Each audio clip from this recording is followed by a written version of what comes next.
નમસ્કાર.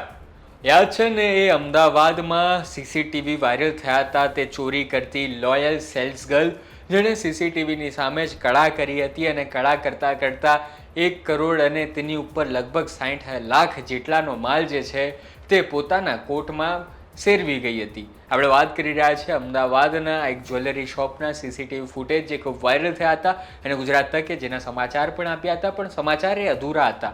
હવે તેને વધુ એકવાર પૂરા કરવાના છે. અધૂરા એટલા માટે કે ચોરી તો થઈ ગઈ, પણ ચોરી કર્યા બાદ થયું શું? તો જેમ દરેક ચોરીનો અંજામ એ જ આવતો હોય છે કે તમને પોલીસ પકડી જશે, અહીં પણ એવું જ થયું.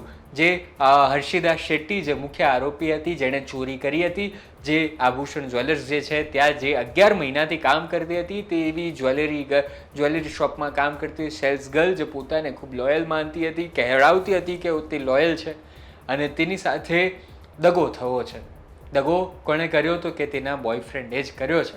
અને બોયફ્રેન્ડ જે પોતે પરિણીત હતો, જે પોતાની પત્નીને દગો કરી રહ્યો હતો, તેણે પોતાની ગર્લફ્રેન્ડની સાથે પણ દગો કર્યો છે. ટૂંકમાં જે ચોરે દગો કર્યો પોતાના માલિક સાથે, તે ચોર સાથે હવે તેના બોયફ્રેન્ડે પણ દગો કર્યો છે. હવે આખી વાતને વધુ સરળતાથી સમજાવવું કે આખરે થયું શું છે, તો અમદાવાદની જે ક્રાઇમ બ્રાન્ચ છે, અમદાવાદની પોલીસ છે, તેમણે હર્ષિદા શેટ્ટીને માણેક ચોકમાંથી પકડ્યા છે. આ માણેક ચોક જ્યાં સવારે સોનાનો વ્યાપાર થાય છે, સોનાની લેવેચ થાય છે, તે જ માણેક ચોકમાંથી હર્ષિદા શેટ્ટી 18 લાખના દાગીના સાથે પકડાય છે. પણ આપણને તો થાય કે ભાઈ 1 કરોડ ને 66 લાખની ચોરી કરી હતી, અને પછી તો આંકડો આમ તેમ થયો, એટલે 1 કરોડની ઉપરનો જે કંઈક આંકડો છે, લગભગ 1200 ગ્રામ જેટલું સોનું છે, 1 કિલો અને 200 ગ્રામ ઉપરનું, તે તમામ જે સોનું હતું તે ગયું ક્યાં? તો અહીં તો 18 લાખની ચોરી થઈ છે, તો બીજું બધું સોનું જે છે તે તેનો જ બોયફ્રેન્ડ જે છે તે કળા કરી ગયો છે. તેનો પરિણીત બોયફ્રેન્ડ જે છે તે લગભગ પાછલા 6-1 મહિનાથી તે બંને સંબંધમાં હતા તેવી માહિતી અત્યારે અમને મળી રહી છે.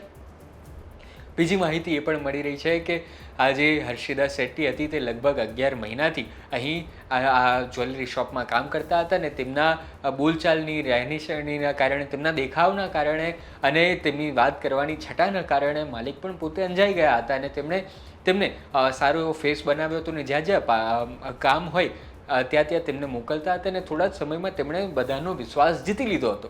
અને પછી થયું એવું કે એક દિવસ ઓડિટિંગ કરવાનું હતું, કે તમારે જે ઓડિટ કરવાનું હતું અને સ્ટોક હતો તેની તમામ માહિતીઓ રાખવાની હતી, ને ત્યાં હર્ષિદા શેટ્ટીએ કળા કરી. પોતાના બોયફ્રેન્ડ સાથે બુલેટમાં દિલ્હી ગયા, દિલ્હીથી પછી ઋષિકેશ ગયા, ત્યાં ફર્યા એ ખરા, અને પછી થયું કે હોટેલમાં જ્યાં રોકાયા હતા ત્યાંથી તેમનો બોયફ્રેન્ડ છે તે છૂમંતર થઈ ગયો.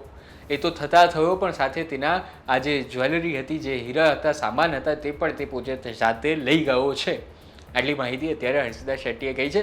પણ હજી પણ મને પર્સનલી એવું લાગી રહ્યું છે કે શું આ બોયફ્રેન્ડ અને હર્ષિદા હજી પણ એકબીજાની સાથે આ પ્લાનિંગ તહત જ આવું કરી રહ્યા છે, કે પછી કંઈક અલગ જ પ્લાન હશે? કારણ કે આ જે બોયફ્રેન્ડ છે તે પોતે પરિણીત હતો, તેને બાળકો પણ હતા. અને બીજી અંગત વાત હર્ષિદા શેટ્ટીની એ પણ જાણવા મળી છે કે તેઓ પણ પરિણીત હતા, પણ તેમણે પછી સંબંધને ટૂંકાવી દીધો હતો અને છૂટાછેડા લઈ લીધા હતા, પોતાના પરિવાર સાથે રહેતા હતા, અને ત્યારબાદ આ એક ઘટના બનાવી, કારણ કે તેને પોતાના બોયફ્રેન્ડ સાથે આગળનું જીવન વિતાવવું હતું. પણ પછી આ આખી ચોરી કરી, 1 કરોડમાં તેઓ કેટલા વર્ષ જીવી શકતા તે ખબર નહોતી, પણ આ મૂર્ખામી કરી અને ત્યારબાદ પકડાય, અને બોયફ્રેન્ડ તો પેલા ઘરેણા લઈને છૂ થઈ ગયો. હર્ષિદા શું કરતી? તો તેણે ફરી પાછી અમદાવાદ આવી, માણેક ચોકમાં આવી, જ્વેલરી વેચવા ગઈ, અને ત્યાં જ પોલીસે તેને પકડી લીધી છે. આથી અત્યાર સુધીની માહિતી. તમારું શું માનવું છે આખા ઘટના બાબતે? તમે અમને કોમેન્ટમાં જરૂર જણાવો. ધન્યવાદ.